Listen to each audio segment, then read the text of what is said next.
What's going on, people? Instant match reaction. Atletico Madrid 5, Tottenham Hotspur 2. 2. Yeah. Iggy, your thoughts? Well, it's.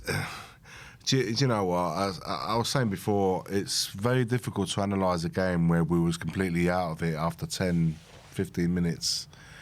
3 of the most ridiculous goals I've ever seen in Champions League. I mean, to concede 1, awful one, but to concede 3 in the same match at Champions League level, completely killed it for us. And it was really difficult because we didn't even allow it to play out to see if there was how the game would go, you know, how the game would settle, how it would hold out for the first 15, 20 minutes. When you get mistakes like that, they just completely and utterly, you know, kill you over. I expressed my concerns in the team lineup straight away. I did think it was a big call for Tudor over the goalkeeper situation, and taking him off after 15 minutes tells you that he got it completely and utterly wrong. I thought the midfield was a bit of a never seen midfield before, you know, with Gray and Sarr. I don't remember us playing as a 2 midfield with those 2 ever. And then you had the forward line without Solanke in it. You know, it's very, very difficult when the spine of our team, apart from the defenders, was completely new for a game of this magnitude. Tactically, we was exploited massively on both wings. They were very strong in the wings, and we just kept leaving them a lot of space in and behind. So there was a lot of things that went wrong. I mean, obviously, we didn't get to have allowed the game to play out a little bit to see where it could be won and lost for us and for them, because before you knew it was 3-0 down, and you know, that's a mountain to climb at this level. Yeah, look, for me, yeah, I mean, we saw what happened. I mean, Tudor made the decision to put Kinski in goal. You said it earlier. He should have stuck by it. He's made that decision. Vicario, obviously, I mean, I've never seen a goalkeeper substituted within 15 minutes, ever. And, you know, it didn't even, just seeing it now, just watching it back, he didn't even acknowledge him. He didn't say anything. He didn't put his arm around him. He didn't say, you know, he didn't say anything, not just to Kinski, but to any of the players that came off. And obviously there'll be a talking point about Jed Spence. Yeah. Making a point of going up to Tudor, tapping him on the shoulder and saying, hey, come on, mate, you should be acknowledging us for coming off this pitch. There's clearly a massive disconnect between the players and this manager. You know, the players from this game, I mean, we had 11 shots. We created chances. A lot of chances. You know, arguably, and you may say it's delusional, arguably we're still in this tie. I don't know how, because it could have been a cricket score. But just, you know, the players were slipping, poor decision making, you know, and the first half, I mean, the first 22 minutes to be 4-0 down, it's just unbelievable for me. Then we get the goal, and we're thinking, oh, what can happen? And then we saw what happened. They came out second half. Richarlison has a chance that he should have buried, and they go up the other end and score and make it 5-1. You can't write it. Like I said, this to me, it didn't feel like a Champions League level match. It felt like a schoolboy / Sunday League match. It felt like that.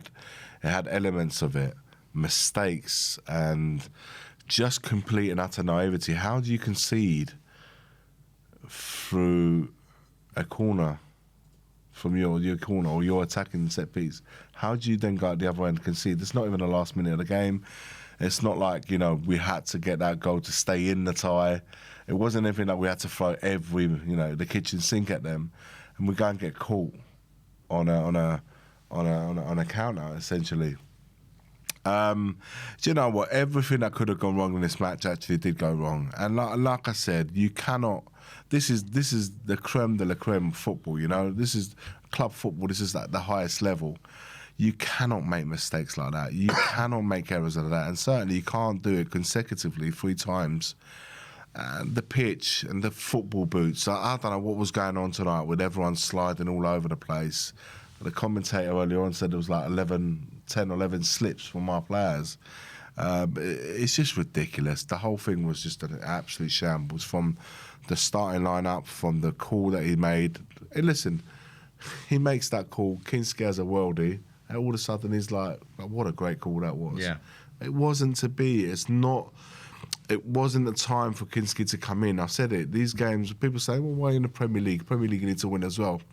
I'm just saying, playing against Fulham or playing against Palace, there is pressure in the game. Of course there is, because we need points. But the level of the match is not as big as the one you're going. And away to Atletico Madrid, that's the time you're going to throw a keeper that hasn't seen the pitch for how long? When was the last time he played? It was a big call, and I don't know. The reason this whole this whole thing about tapping on the shoulder and shaking his hands and stuff. We're making a mountain of him. At the end of the day, of course, when a sub comes off, he comes off. He goes sit down, shut up, and just get on with it. At the end of the day, if you're not happy about something, have it out with the manager in the change rooms. There's no need to try and. Because all you're doing is giving those people that are watching, the commentators or the journalists at the side, something that's extra to talk about. Bottom line is, he made the call, he made the substitution. Players come on, players come off all the time. It's just at the moment, Spurs are getting scrutinised over absolutely, rightly so by the way, getting scrutinised over every little thing, and this is one of those things. Yeah, look. If you look at the stats, 11 shots each. There wasn't really much difference. I mean, I think, you look at their 4th goal. It wasn't a foul. It wasn't a free kick. Absolutely bought the free kick. But unfortunately, and what we go back to it. Romero and Paulinho both came off. I mean, Romero should have been taken off. I mean, he absolutely clattered Paulinho. Paulinho wanted to stay on. Romero stayed on, and then went down, and then obviously the ref just blew the game and said enough's enough. Yeah. But that now means potentially that we will lose them both for Liverpool, because it should be a minimum 7 days rest for concussion. So we've got no Romero, no Van der Ven, no Paulinho. So what, we're playing Dragusin, Danso. Dragusin, Danso, they'll probably go to a back 4, or maybe Archie Gray goes back there. Archie Gray goes back there. So we're in a real mess, right? Yeah. And it's not, some of it's our own doing. The players, again, I don't think showed enough. It seemed disjointed. Tell again, people will say, well, he was running and he tried. Well, yeah, okay, but that doesn't mean that he's any good. And I think, again, Porro, time and time again on both flanks, Porro was getting the ball. They were just pinging the balls over the top from both the left wing and the right wing, and we were just beaten, and then we were slipping. That midfield had no bite in it. I don't understand why Paulinho didn't start. Gallagher didn't start. And then he came on and played him. I don't know where he played him, because he didn't play him where he should have played him. So... It's just all calls from the manager. This is what I'm saying. I'm not saying that the manager is the sole responsible for the whole shit show that we're having at Spurs at the moment. I'm not suggesting that for a minute. But like I said, we've got a million problems, and now we just added another one with this guy, because he is not making the right calls. He's forever changing teams and lineups, personnel. He's sticking with his 3-4-3. Colomwani, Richarlison, and Tell as his front 3. That already tells you there's hardly any bite there. You're not really getting much joy, really and truly. And like you said, the 2 in midfield, never seen before, and our fullbacks are playing really, really high. So that gave Lookman, and who's the other player? Is it Giuliano? No, the other player, Simeone's son. Yeah, on the wide areas, absolutely killing us. They killed us the whole 45 minutes there, and then we didn't alter it till later on in the game. It's just a shame, because I truly don't believe Atletico were all that tonight. No. They're a good side. I'm not saying that they're not a good side. I just didn't see.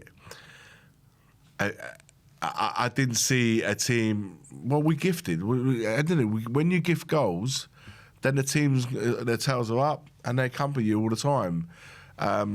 What do I say about set pieces and dead ball situations? They score from it, you know. And it's a reaction, like you said. The ball. The keeper makes the save, goes up. 4 defenders around, 1 forward, and he gets the header. Yeah, you're like, mate, come on, man. That's why I lost my rag with that. And yeah, like I said, when you lose gifting 3 of those goals, you know, without those 3, is it 2-2? I don't know. I just think when you gift goals at this level, you pay the ultimate price, and this, I mean, with those 2 goals, it gives us a lifeline. That's all we've got. We've got a lifeline going back to Tottenham with that scoreline. But in a grand scheme of things, if I have to be completely honest with you guys watching and you, Nick, I think the tie's done. Yeah. But not because the scoreline suggests the tie's done. I just look at how we are. Yeah, 15 games we've played in 2026 and we've won 2. We've won 2. And they've both been in Europe. Have we even scored 3 in those 3 goals? You see what I mean? There's so many factors that we haven't done. I don't believe this result can be turned around. Of course, if you have a game of your life, you can go and win 3-0. Perhaps may take it into extra time. I just don't see us in the situation that we currently are to do that, you know? Yeah, look, and also, it's the first time Tottenham have lost 6 consecutive matches in all competitions for the first time in our history. You know, all the stats are going, all the stats are proving. There's no team. Chris Waddle says there's no team spirit. Steve McManaman saying the players look lost. Paul Robinson saying that Tudor's not the right fit and it's a selfish move to take Kinski off. Look, I just don't know, you know. But one thing that this performance has done, and it's going to shine away from, I think we have to talk about Antoine Griezmann. Tonight, 34 years of age, he was, for me, just phenomenal tonight. Just class, man. Just class. Needed the positions to get into. His touches of the ball, his IQ, his footballing IQ is next level.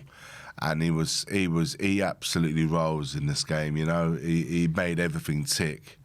And that assist that he gave for that 5th goal was insane. But you know what? He's class. He's an international player playing at the highest level of club football. You know, he's potentially going to be involved in the World Cup as well. And if this is the form that he's taken into going to the World Cup, France have got a hell of a player in that squad. You know, so nothing to say, man. Man of the match, stepped up and bossed it. It's as simple as that. Run the show, man. Run the show. But I know only a technical player who was Xavi Simons was left on the bench for 82, 83 minutes. I don't know what to say, guys. I don't know what more I can say at this point. Look, it's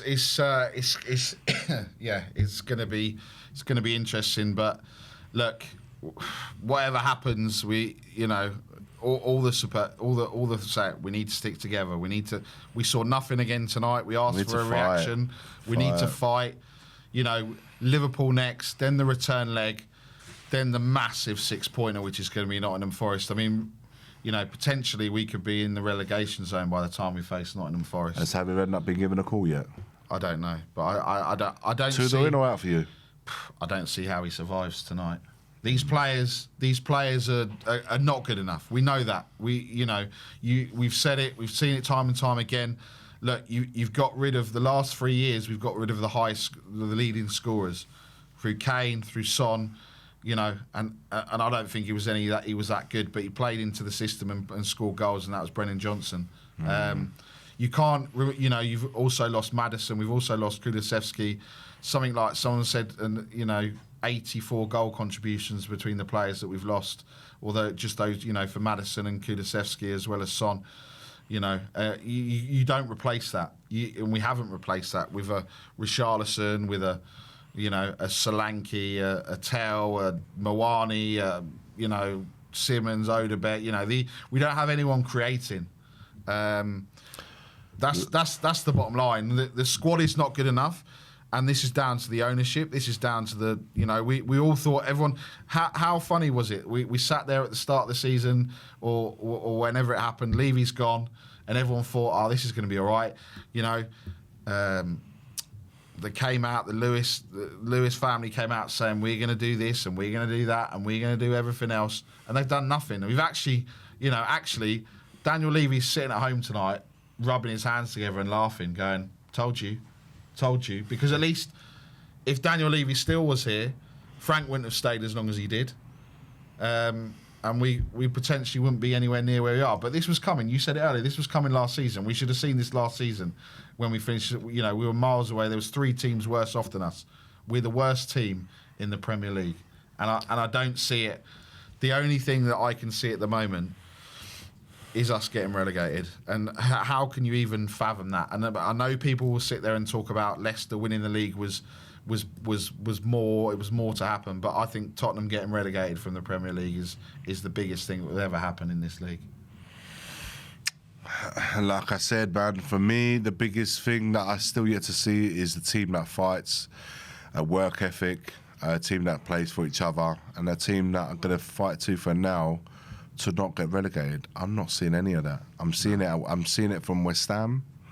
They've picked up results, and yesterday's cup win on penalties would have re-galvanised them even more. I'm seeing fight from Nottingham Forest. They brought in a manager who's given them a new lease of life.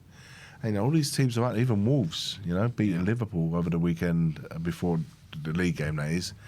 And they're starting to all of a sudden everyone's like the Great Escape. They're thinking, look at Wolves. I said this the other day. If Wolves had 4 more games, I genuinely think they'd finish above us. So but they even with them being doomed to the Championship, they're still fighting. Yeah. The only team out of them I'm not seeing anything from is us. Yeah. Where I haven't seen it at all under Frank. I'm not seeing it now under Tudor.